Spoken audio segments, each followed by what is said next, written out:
Hi there. For Group Case 2, we're Group I. Our group members are Robert Kosick, Shonal Attend, Chenny Nim, and Niraj Sharma.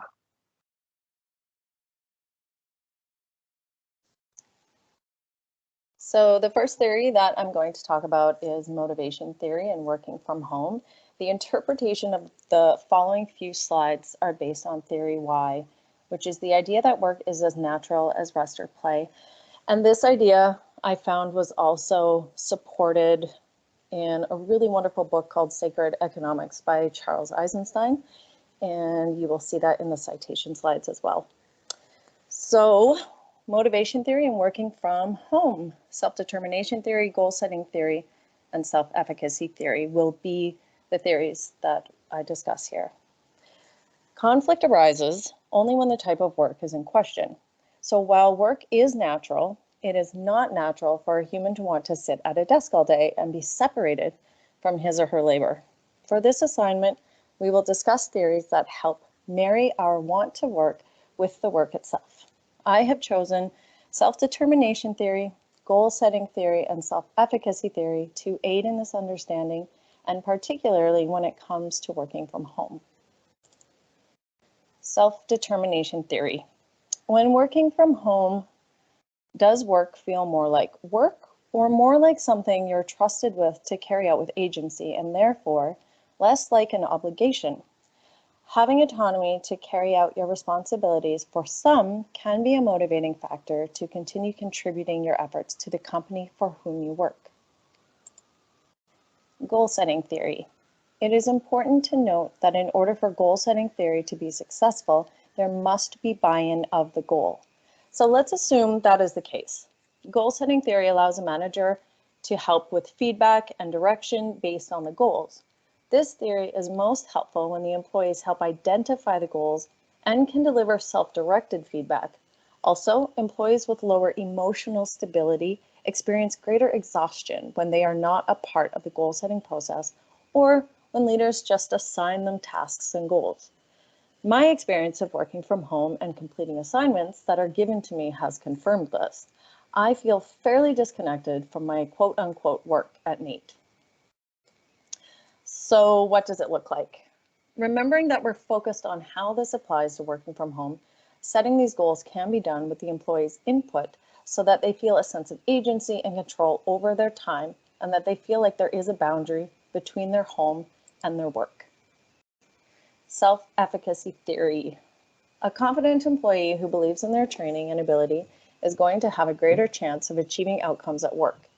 And the good news is that even if employees are working from home, leaders and managers can still boost their confidence by giving them agency of their time, providing positive verbal feedback, training when required, and support when the employee comes to them with questions. Albert Bandura proposed 4 ways that self-efficacy can be increased. And so he suggested an enactive mastery, vicarious modeling, verbal persuasion, and arousal, or excitement and engagement in the task.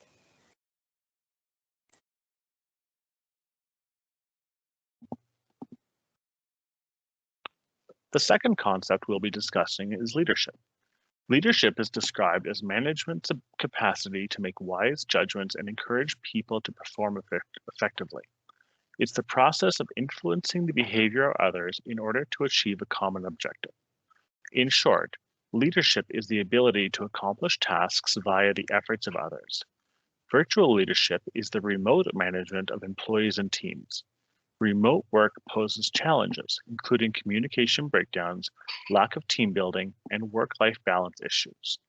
Organizations can address these challenges with the virtual leadership style that best fits them. This guide provides resources and related information about virtual leadership styles. For example, remote workers may only show their managers what they wish them to see. Leaders gain small insights into their employees' lives from Zoom calls, instant messages, and emails. A manager might not know that a team member's washing machine has just broken down, or one of the kids has had an accident, or the atmosphere at home is tense. Participative leadership is the remote workspace needs this leadership style that drives innovation, and makes people feel more comfortable to have open discussions while working remotely. Transformative leaders set their vision for organizations with a focus on positive change. Transformational leadership does not have the capacity to truly transform the remote team's performance. Situational leadership approach suggests that no single leadership style is ideal for every situation. A servant leader inspires the growth, development, and well-being of the people they lead, promoting mutual respect, honesty, and teamwork. More productive employees, higher profits, a bigger pool of talent, less stressed employees, and a better work-life balance are a few of the many benefits that remote work brings to the table.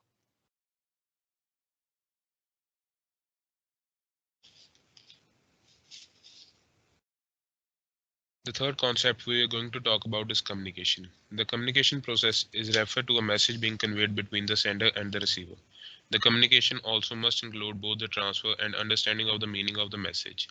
There are eight key parts of the communication process: the sender, encoding, message, channel, decoding, receiver, noise, and feedback. With many people fully transitioning to working remotely, people needed time to adjust to this change, due to which there was a decline in communication quality at workplaces. This fallen quality of communication led to difficulties in organization when it came to working together as a team. And because most of the organization made this shift in such a short term, there was not it was not at all smooth.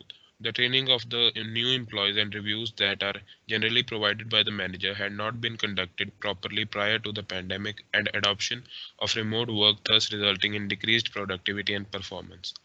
While working remotely helped us cut down on the cost of long commutes and maintain a better work-life balance, it also possessed various challenges in communicating in an organization. The first one is that virtual communication often leaves the remote workers disengaged in the management decision, which runs the risk of ignoring them entirely. Along with that, anxiety and stress level of the employees were also high because of this difficulties in virtual communication, especially in the young employees. And to overcome the issue of this work remote communication, here are some practices to adopt, starting with making the employees comfortable with the virtual communication by breaking the ice and involving them in conversations. Having only necessary meetings and proper schedule, which would help employees focus more on their work. Always recording the meeting and making them available for the employees who happen to miss it for some reason. And checking up on the employees. Are they facing any difficulties with the work which make them feel cared about and valued and makes them put more efforts in their job? To wrap up, remote work communication has helped us continue our work even in the pandemic, but it has also introduced many challenges for people who are not familiar with virtual communication.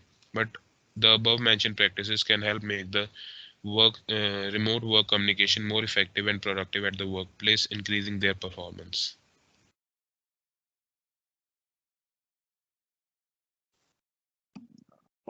Oh. Hi, Shauna. I'm Hi. Robert. I wanted to welcome you to our team. I just wanted to set a few expectations about how we're communicating in our virtual environment here.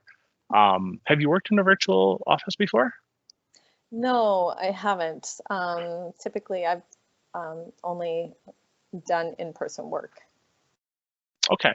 Well, yeah, that's great. I mean, pretty much everyone here was working in person 18 months ago, right? So everyone was new at some point. So don't feel alone. We've worked hard to build our culture to support each other, and your teammates are all here to support you. They all understand where you're coming from, and they're all available via video chat or phone calls, and we want to encourage you to be able to reach out to people whenever you have questions. Do you have any Okay. questions for me to start here? Yeah, you mentioned culture. How will I discover the culture? It's interesting. We've actually replaced most of our in-person meetings with video conferences, so people can still feel connected. You know that by having our video on, we know that people are actually listening to us when we're having our meetings and not drifting off or working on something else. So we find that the video calls actually work just like an in-person meeting in the boardroom, and we also want to make sure that you know that you can reach out to any of your colleagues when you have questions. You can instant message them on MS Teams or call someone just like you'd approach them in the office. Okay. And to communicate, is that typically done or mostly done via email? We find that most of the time we're doing emails. I mean, that way you can, forward things and keep track of written record of what's going on. But one of the policies we actually have that found has really, really supported our employees is if there's can often be miscommunication with those written emails because you're only getting part of the message, right? So what we've actually decided here is that if you find that you're going back and forth with someone over the same issue more than like 2 or 3 times, we strongly encourage you to just pick up the phone, do a video call, and try and just work out the issue over video because you have so much more of a dynamic communication method this way, so you can Right. really get to the heart of what the issue is. Okay. And then what about getting to know people? Yeah, I mean, it can definitely be hard, right? You're isolated, you're at home, you probably got, kids and pets running around. So we've actually created we've created a few channels in MS Teams, which are for virtual water cooler, we call it. And you can chat with people, you can post jokes and memes, pictures of your kids and pets. And really it's just we're not going to judge you. Managers aren't looking in there to see who's in trouble, but it's just to have that sort of virtual environment where people can get to know each other and actually have fun, just like you would at the office, right? Okay, cool. Mhm. So one of the things I'd like to do here is we normally have a meeting with all our staff every 2 weeks for their entire duration of employment, just to see how everything's going, your workload, check in how everything's going. Because you're new, what I'd like to do is actually show you a little more often of a check-in. We'll probably check in twice a week. And just make sure that everything's onboarding is going well. You have any questions about communication, how you're adapting to the culture.